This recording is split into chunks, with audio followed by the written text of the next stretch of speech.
Good evening and welcome to Prime Time News here on TV1. I'm Srilankanbeauty for the News First team. Before we take a look at the stories in detail, let's first cross over to the headlines. Poverty rate in Sri Lanka doubled. World Bank reveals PET scan not operating. Detection of cancer patients hampered. Government to make social security payments through state banks. State sector employees who submitted nominations for the local government polls can return to work from Tuesday. Speaker says further delaying appointments to independent commissions is futile. Buses received under the Indian credit line distributed in Ratnapura. MPs from different districts disagree on the manner in which the buses are distributed. Tax concession on corn flour removed.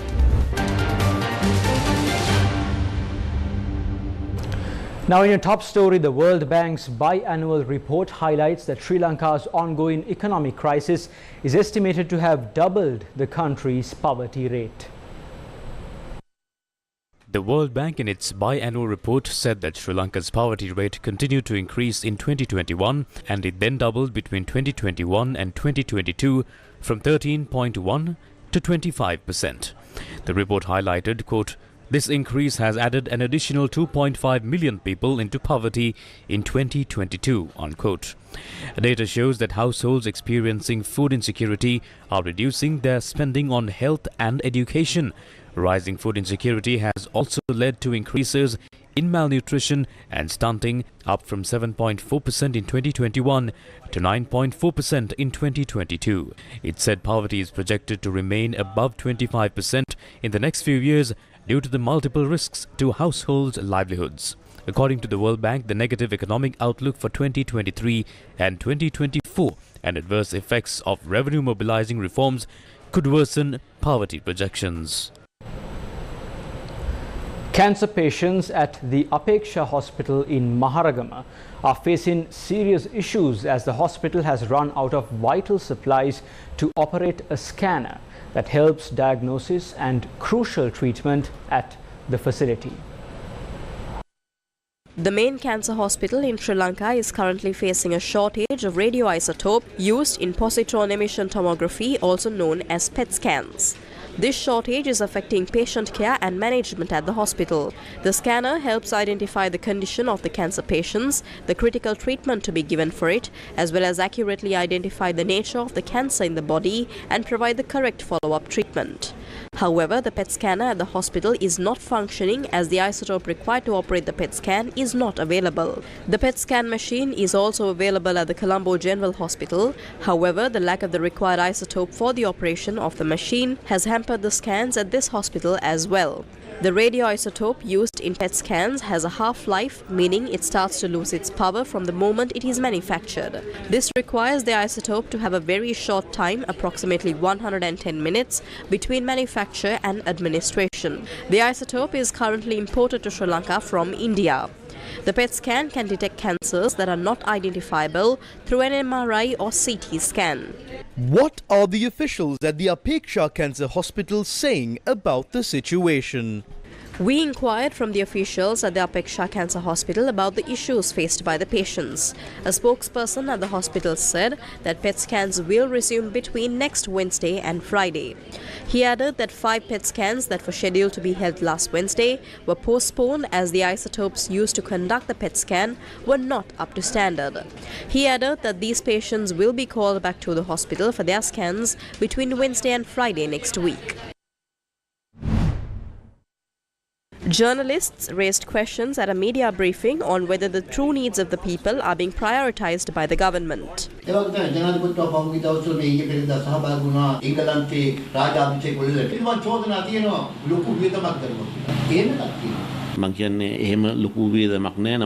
There is no big expense like that. But when the head of state is representing a country somewhere, suitable arrangements must be made. I believe that there is something that people must understand here. It is not only our president who attended the coronation of King Charles. Many heads of state attended this event. The president can hold multilateral discussions with them through their foreign ministries. He can hold discussions with the Commonwealth. He can also hold bilateral discussions. Without looking at this as a massive expense, I believe that we should look at it taking into consideration the facts that if these discussions are to be held separately, he must visit these countries individually. Therefore, this visit is actually saving money. News first with people. Gammeda extends its hand of hope, this time to the central hills of Sri Lanka. A state-of-the-art renovated ward complex at the Department of Oral Maxillofacial and Oral Surgery at the University of Peradeniya Teaching Hospital was handed over to the general public. Gammeda. For the people, by the people. The Department of Samurdhi Development says that the government is looking into making Samurdhi and other social security payments through state banks. Director General of the Department of Samurdhi Development, Bandula Tilakasiri, said discussions are being held on making Samurdhi, senior citizen and kidney patient and other social security payments through state banks. The program is to be implemented using modern technology with a view of providing a better service to the public. However, Bandula Tilakasiri said cabinet approval has been granted to continue the social security payments under the current system until the month of September. He added that steps will be taken to upgrade the Samurdhi Bank with modern technology. He further said bank officials are being provided with special training. The Samurdhi trade unions expressed their stance on the proposed amendments. The Ranil Rajapaksa government is making plans to destabilize the 1,089-strong Samurdhi banking system with deposits of about 600 billion rupees. The entire process is going to destabilize the Samurdhi banking system. Samurdhi beneficiaries have many transactions with these Samurdhi banks, and they have also taken loans from the banks. With the government trying to destabilize these Samurdhi banks, now we are suspicious as to if they are trying to touch the 600 billion rupees of deposits available at the banks. A ceremony was held today to distribute the buses received under the Indian credit line to SLTP depots in the Ratnapura district. The event was held under the auspices of the Minister of Transport, Bandula Gunawardana. Several public representatives from the Ratnapura district and the SLTB depot managers attended this event held in the new Ratnapura town. 23 buses, each valued at 11 million rupees, were to be distributed today. A proper arrangement should be made to operate these buses because these buses have been given to us on credit. The depot need to pay 151,800 rupees per month to the head of office for the monthly installment for each bus. Because from now on, the government will not get money for Sri Lanka Transport Board to purchase buses. The Sri Lanka Transport Board itself needs to generate revenue and purchase buses. This is the last time we get buses on credit. After the ceremony, a group headed by the Minister of Transport boarded one of the new buses and toured the new Ratnapura town.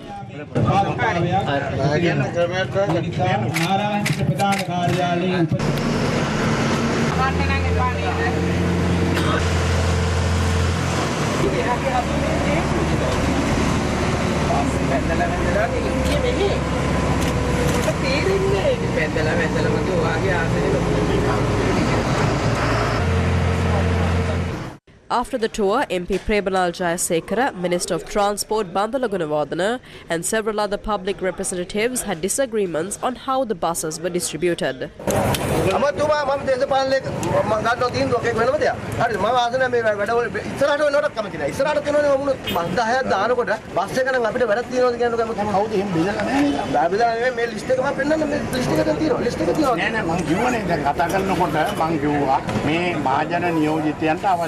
ලෙස bus ටික බෙදන්නේ කියලා. ඔය අහගෙන කියන්නේ. දැන් ඉතින් කිව්වට වැඩක් නැහැ මේ මෙහෙ ලිස්ට් හදන්නේ මේ ඩීඑස්ලා නෙමෙයිනේ. සාධාරණය කරපු මිනිස්සු ඉන්නවා මේ අමාරු තැන් වල මේ ඩිපෝ වල.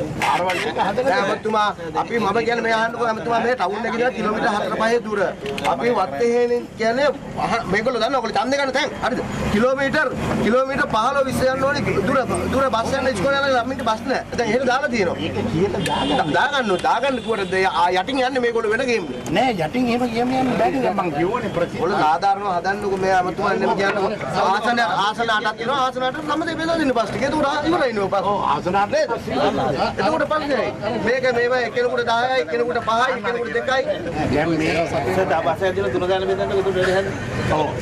දැන් මේ අලුත් බස් ටික මේ ඉස්සෙල්ලා තිබුණේ නැති බස් ටිකන්නේ අලුත් බස් ටික අරගෙන හැම മന്ത്രിවරයාටම තුන ගානේ එයාගේ පළාතට බෙදන්නේ. ඔය ඊළඟ පරණ බස් තියෙනවා නමුත් පරණ බස් ටිකත් යන්නේ ඒකොටමයි. එහෙම බෑනේ පරණ බස්ුත් බෙදෙන්න ඕනේ විදියට. අද මේ හදන බස් එකක්වත් තාම පටගත්තේ නැහැ. හදන බස් එක බෙදනකොට ඒ විදිහට බල්ල බෙදන්න. අනේ ඔව් අන්නේම කරලා දෙන්න. රයිට් යම්. ඒක කියන්නේ අමතුමා මේ කියන්නේ යටිකුට්ට වැඩ කරනෝනේ ඒව බෑ. This is how the Minister of Transport and other public representatives left after distributing the buses.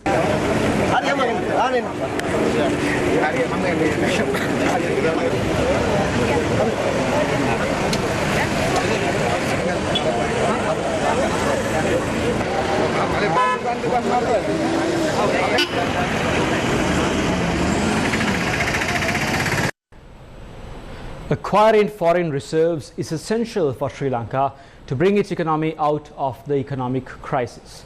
However, how much of an impact does certain incidents in Sri Lanka impact the foreign investors? Obaidani Apparels Private Limited, which is located in Katana of Halpe and Kopiyavatta, is on the verge of being shut down due to one such incident. What is this incident? Obaidani Apparels Private Limited in Kopiyavatta Halpe in Katana was started in 2015. The company was started with an investment from an Oman national. The company provided jobs to many people in the area and generated much needed foreign revenue for the country. However, on the 31st of March, the owner of Obaidani Apparels Private Limited was assaulted based on an incident regarding a rented vehicle. News First was able to contact the managing director of Obaidani Apparels Private Limited, who was assaulted on the 31st of March. As all of you know, that the main objective of setting up our operation in Sri Lanka, not only to enhance our business and make profits, but also to contribute to the economic growth of the country in general, and also to improve the living standard of the local community. However, following the vandalism and the assault that occurred last March in the premises where I stay and live, the main suspects in the incidents were arrested. We didn't get our right and justice. Having said that, last week we heard the unexpected and shocking news that the two main suspects in the incidents who carried out the most and barbaric assault were bailed out. This bailing out will undoubtedly and will highly compromise our safety and security in the country, given the fact that safety is the main and basic requirements and ingredients for foreign investment. I believe that the government should take strong and inconclusive procedures and measures to ensure our safety and our properties and our people in Sri Lanka. We hope these procedures and measures will be accomplished by the government and the authorities as promised. And based on these procedures and measures, we will decide whether to stay in Sri Lanka or not. And on the other hand, we expect full justice from the court, because what we demand is justice and our right. Views regarding the involvement of henchmen working for politicians from the Gampaha district have also been expressed. After the incident, employees of the relevant factory were given leave on the 17th of April. With rumours citing the factory was about to close down being circulated, employees of the factory gathered on the 4th of May and the situation got tensed. However, police officers and company officers intervened and brought the situation under control. Do not panic. If we panic, we will have to shut down soon. Only he knows about his wounds. If the blade that was put on his neck went one more inch, he would have died. We talk about our jobs, but his life is on the line. 4 brothers carried out this business. But after this incident, all his family members intervened to ensure their son's protection. They are millionaires. They have links with the royal family.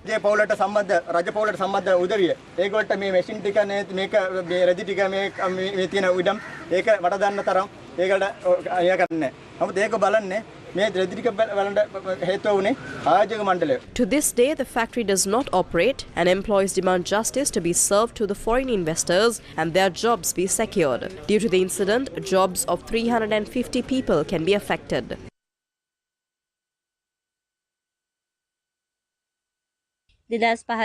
factory open එකේ ඉඳලම පළවෙනියට ඉන්නේ මම. මේකෙන් තමයි දිනුනේ උනේ අපි සේරම අහල පහල මිනිස්සුયો. ඉතින් අපිට ඇත්තටම හොඳ ගෙවීමකුත් කරුවා. ඉතින් අපිට එදා 17 වෙනිදා නිවාඩු දුන්නාට පස්සේ අපිට ලොකු ආందోලනයක් එන්න ප්‍රශ්න වගේක් ආවා. මේ ෆැක්ටරි වාහන කතාවක්. මේකේ 350ක් වැඩ කරනවා. අපි තාම වැඩ පටන් ගන්න දිනයක් මුකුත් දන්නේ නැහැ. ගොඩක් දෙනෙක් මේකෙන් තමයි ජීවත් වෙන්නේ. වහලා දාන්න එපා කියලා තමයි අපි කියන්නේ. The board of directors of Abaidani Apparels Private Limited responded to the incident.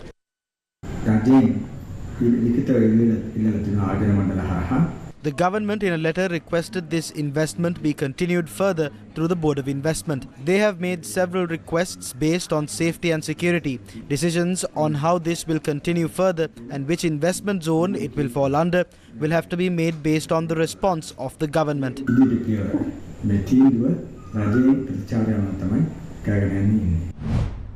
Questions regarding this were raised at today's press briefings.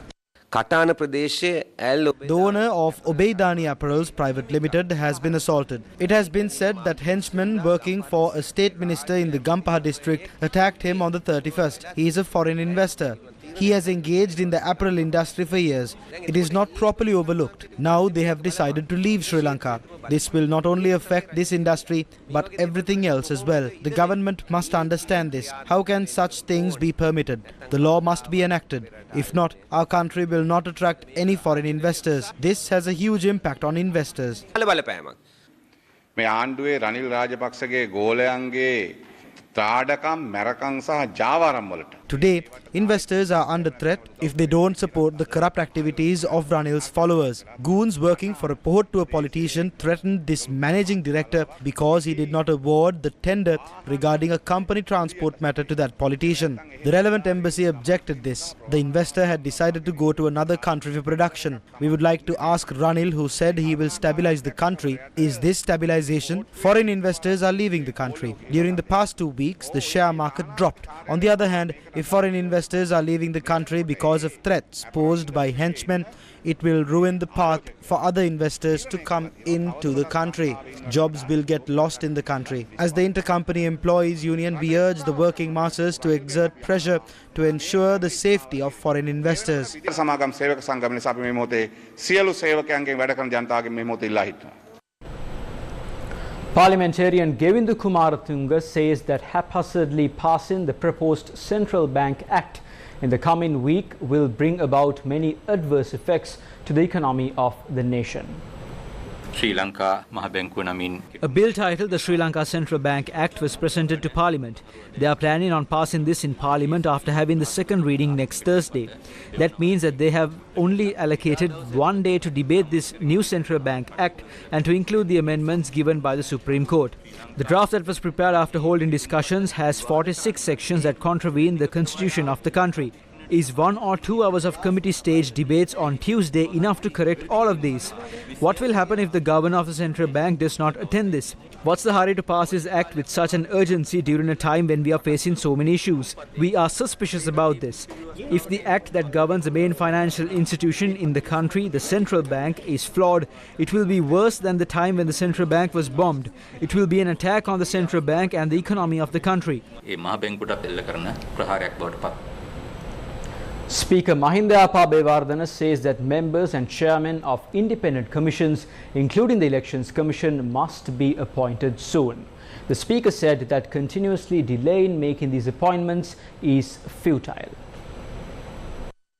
The Speaker said that nominations are yet to be made for the position on the Election Commission, National Police Commission, Commission to investigate allegations of bribery and corruption, and the Human Rights Commission. The Speaker told News First that although it has been proposed to halt the nominations of new members to the Election Commission until the conclusion of the local government polls, he is of the stance that further delaying the nominations is futile. The Constitutional Council is due to meet at 11 a.m. on Tuesday the 9th to discuss on making appointments to the independent commissions. State Minister Janaka Vakumbara said state sector employees who submitted nominations for the local government polls can return to work. The State Minister said the circular with this regard will be issued tomorrow. This was with the concurrence of the Election Commission. The circular has been sent to the Election Commission for approval. The Minister said state sector officials who are working outside of the electorate where they are contesting for the polls can return to work tomorrow.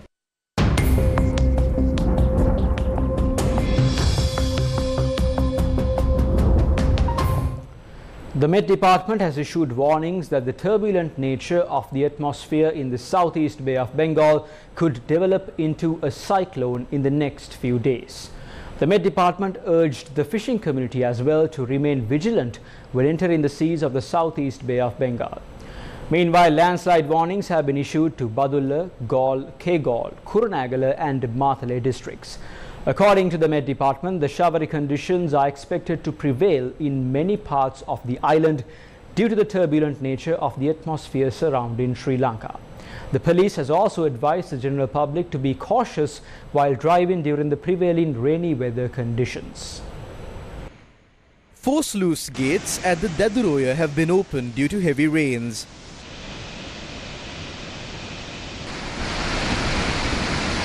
The banks of the Nindavur Kodayan Motu Canal washed away last night due to heavy downpours.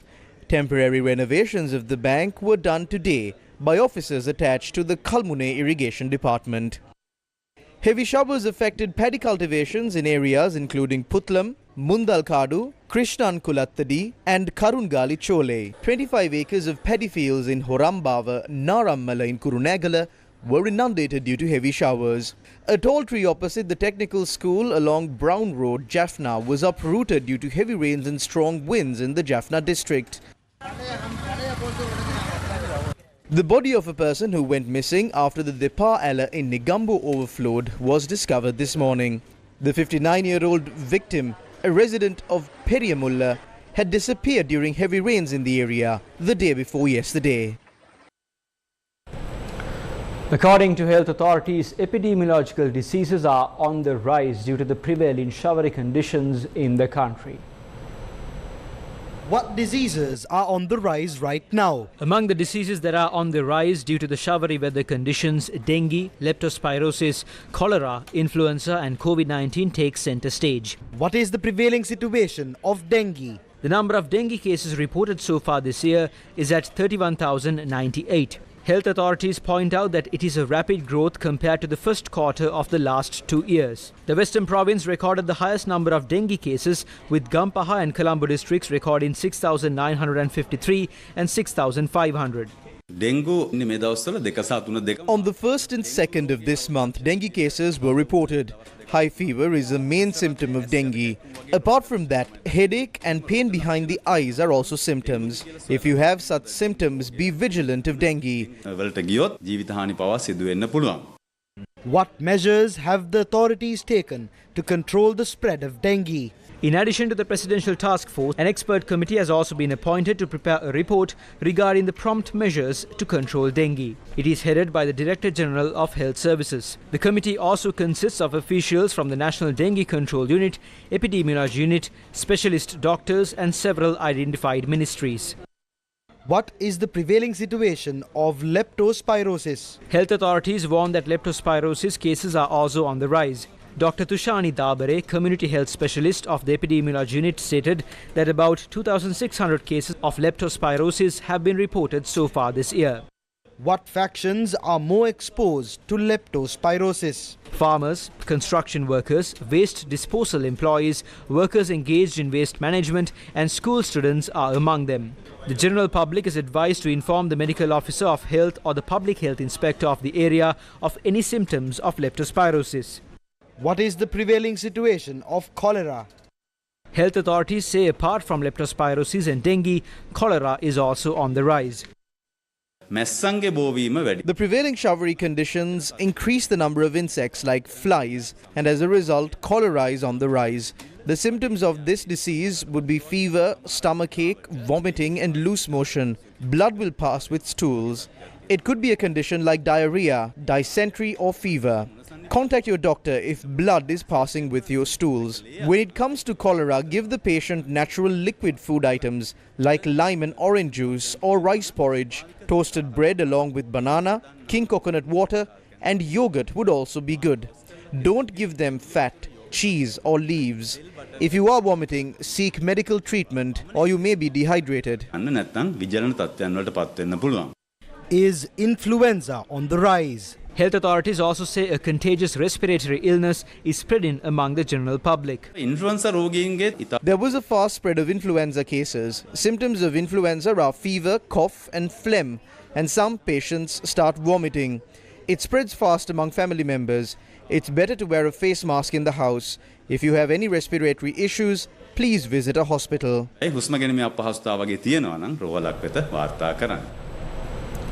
The Department of Examinations said that the paper marking sessions of the A-level examination 2022 have commenced.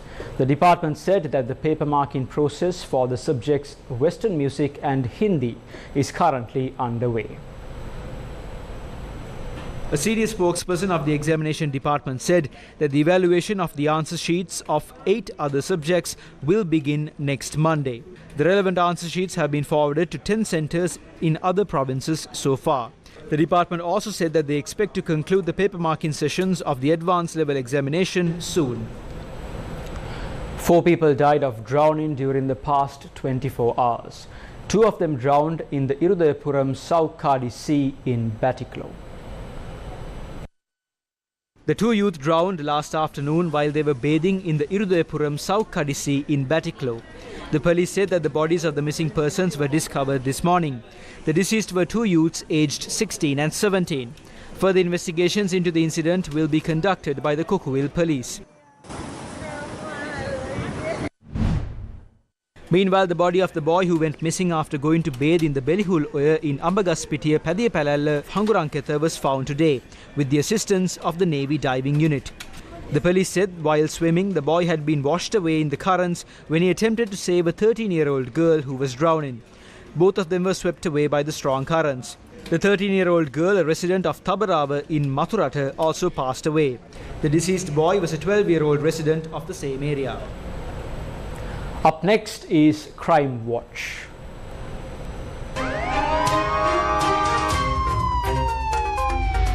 Crime Watch. The body of a 16-year-old girl has been found near the railway track behind a hotel along the Gaul Road in Kalatura South. Police said the girl had come to the hotel last afternoon with another woman and 2 men and stayed in 2 rooms. Investigations have revealed that one of the couples and the male who was with the girl had subsequently left the hotel. The girl's body was found while it was on the road thereafter. The other couple has been arrested. Investigations are ongoing to locate the male who was with the girl. Crime Watch. An 18-year-old youth who was injured in an accident along the Marine Drive in Bambalapitiya has been taken to hospital. The accident occurred when the youth was driving at high speeds and lost control of the luxury jeep. CCTV footage showed the accident taking place near Milagiriya Street in Bambalapitiya at about 4 a.m. on Friday. The vehicle was being driven at very high speeds.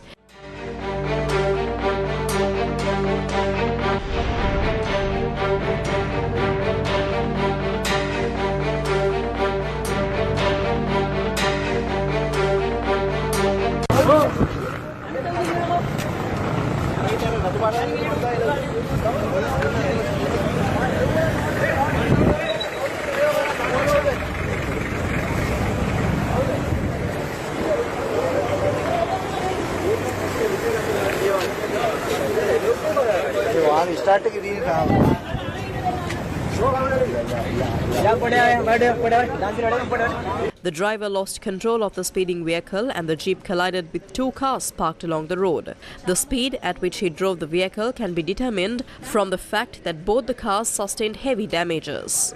Currently, the vehicles are in the custody of the Bulletin police, and our attempts to obtain footage of these vehicles this morning were averted by the police.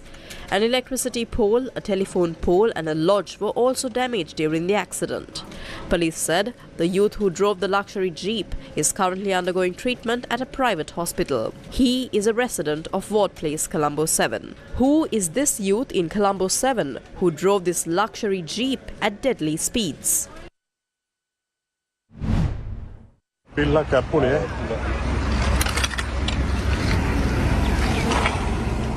Four people, including a 9-year-old child, were injured in an accident that occurred near the Kahadurwa interchange along the Southern Expressway. According to the police, a van travelling towards Colombo was rear-ended by another vehicle travelling in the same direction. A child, 2 women and a male in the van were admitted to the Homagama hospital. According to the police, all of them are members of the same family.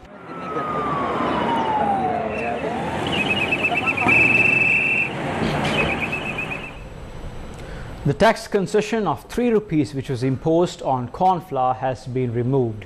State Minister of Finance Ranjit Siambalapeti said that according to this, a tax of 16 rupees will be charged for a kilogram of corn flour. President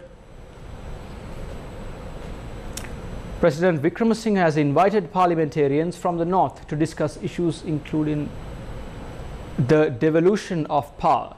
There is a difference in opinion among political parties in the north regarding these discussions that has been scheduled from the 11th to the 13th of this month.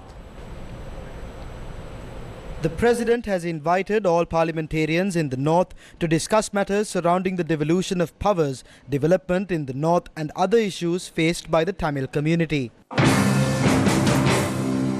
Representatives of 5 political parties in the north met to discuss this invitation extended by the President. The representatives decided their respective political parties would only attend the discussions with the President if parliamentarians from the eastern province are also invited for the discussions. Leader of the PLOT, parliamentarian Dharmalingam Siddharthan, spoke about this at a media briefing held in Jaffna today.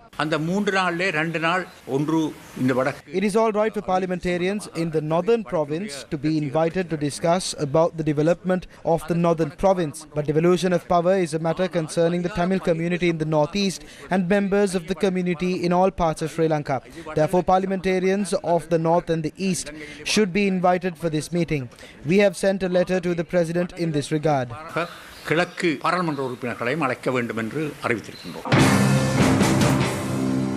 ITAK parliamentarian S. Siddharthan expressed these views about the scheduled meeting with the President after attending an event in Kilinochchi today. 10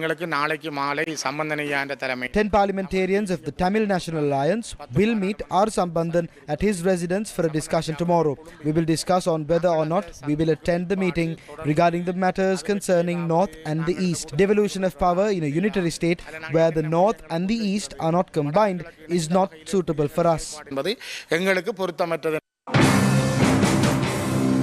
What is the stance of the Sri Lanka Freedom Party on the invitation extended by the President?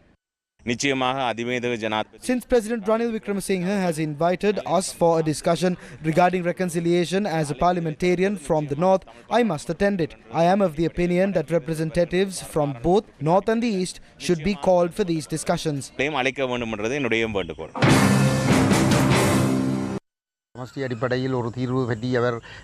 We can only attend a discussion regarding a federal system. Therefore, the TNPF will not attend the scheduled discussions. We believe that the Tamil National Alliance and the President are performing some sort of an act over not inviting parliamentarians from the East to the meeting. The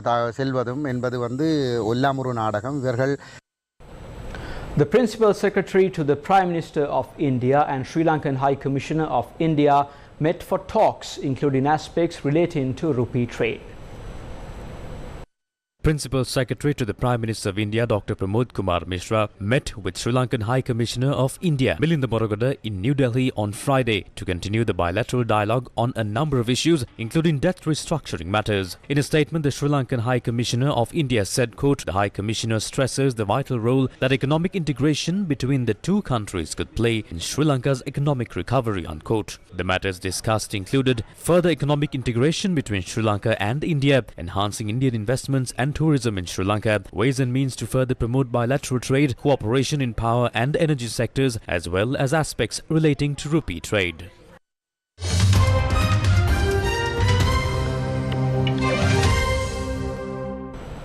Ukraine has accused Russia of attacking the besieged city of Bakhmut with phosphorus munitions. In drone footage released by Ukraine's military, Bakhmut can be seen ablaze as what appears to be white phosphorus rains down on the city. White phosphorus weapons are not banned, but their use in civilian areas is considered a war crime. They create fast-spreading fires that are very difficult to put out. Russia has been accused of using them before. The Russian Federation has been attempting to capture Bakhmut for months, despite its questionable strategic value. Western officials have estimated that thousands of Moscow's troops have died in the assault. Now in more international news, ethnic violence in the Indian state of Manipur has killed more than 50 people, left hundreds hospitalized and displaced 23,000, according to hospital officials and the Indian Army. Hospital officials in the city of Imphal today said at least 55 people have been left dead and a further 260 hospitalized since violence broke out between the members of Kuki and Meitei ethnic groups earlier this week. Meanwhile, the Indian military said 23,000 civilians had fled the fighting, with displaced people being housed on military bases and garrisons in the state. The two ethnic groups have been clashing in the streets of Imphal, in India's east and elsewhere. According to officials at hospitals in Imphal and the Regional Institute of Medical Sciences, gunshot wounds are the most common injury reported from the Jawaharlal Nehru Institute of Medical Sciences and Churachandpur District Hospital. And that's a wrap of Primetime News here on TV1. As always, thank you for watching. Stay safe, take care, and have a good night.